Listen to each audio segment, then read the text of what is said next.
Thank you for that question. And I'm fully aware of the needs that we have more Republicans than we have the Democrats in the House and the Senate in Tallahassee. However, as a county executive, as a person who have worked for the county at the higher level, I know how to reach across the aisle in order to get things done, to get things passed.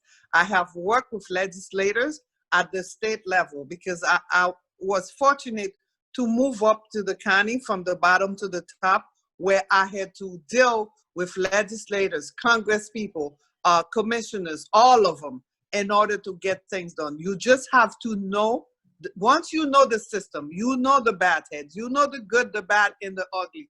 And I have done that, reaching across the hall to get some of those things passed, and that's what I will do.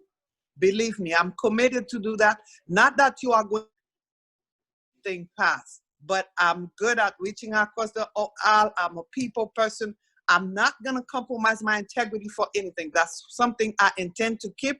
Doing 35 years, you can go to my record. You would see that my record is clean when it comes to that. I would keep it the same way, but I would reach across the aisle to get some of those things done. Who are homeless, but they are homeless as a result of some mental health issues. The Sandusky Fund, the state of Florida, has been rating it for the past 10 years. They keep taking it and allocating the funding for other services while it should be allocated to for affordable housing. We're saying affordable housing, but housing is not affordable. You have so many people in need of housing, and I'm talking about our families. I'm talking about even our youth. We're pushing to go into college. When they get out of college, they can't even afford a place to live. And what happened now, you're seeing homeless people who are not just like you used to see before other people, but you're seeing everybody. Even some college students are homeless. They can't afford to buy a place. They end up being in the street. It's District 101, which is a seat that's been vacated by the person who was in there. And it entails a part of Hollywood, Pembroke Pines, Miramar, Hallandale, and the entire West Park and Pembroke Park.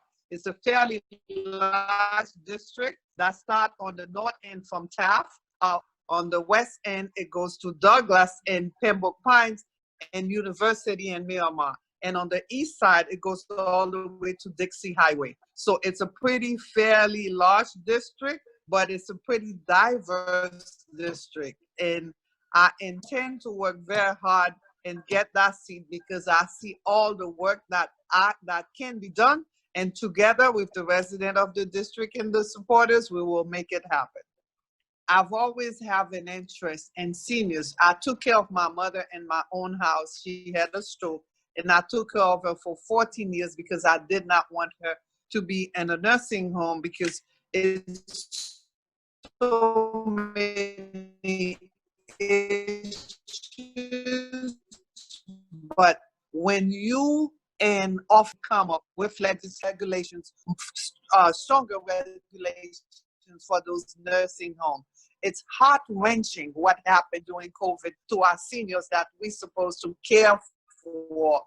They took care of us during our young years. So now, as a state, as a country, when we have to be there for them and give them the dignity that they need in order for them to live, to have the quality of life that they deserve until God call them home, here we are contributing to the nightmare that have killed so many of them. You know, I'm not saying anybody killed them, you know, on purpose, but we did not have the proper things in place in order to make sure that they were not impacted, you know, their life was not taken away. So yes, I intend to go, and I even have a plan to address those generators issues, even not even depending on the state. I don't want to make it public because sometimes when you have a plan, you don't want to discuss your entire plan. You have also opponents and so forth and so on. Sir, as a state, I will bring on legislation for us to address those issues that we have had with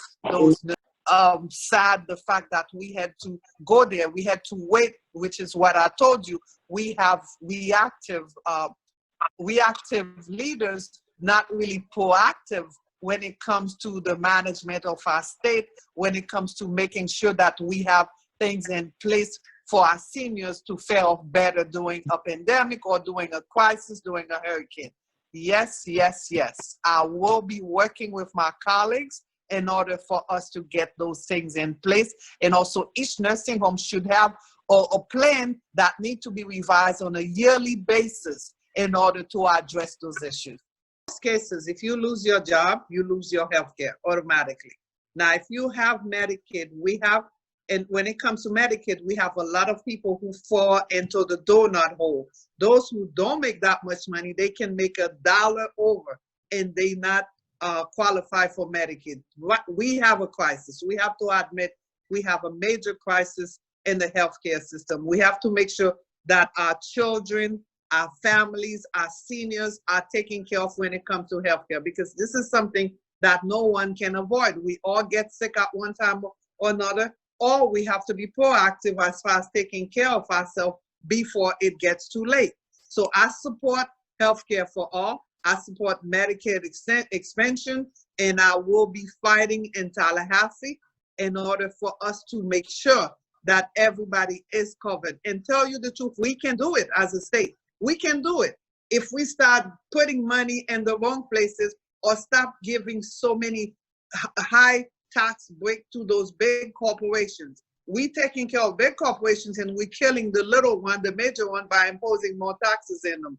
We can do that. We can do it as a state, and we owe it to our residents of the state to make sure that healthcare is not a privilege, it's a right.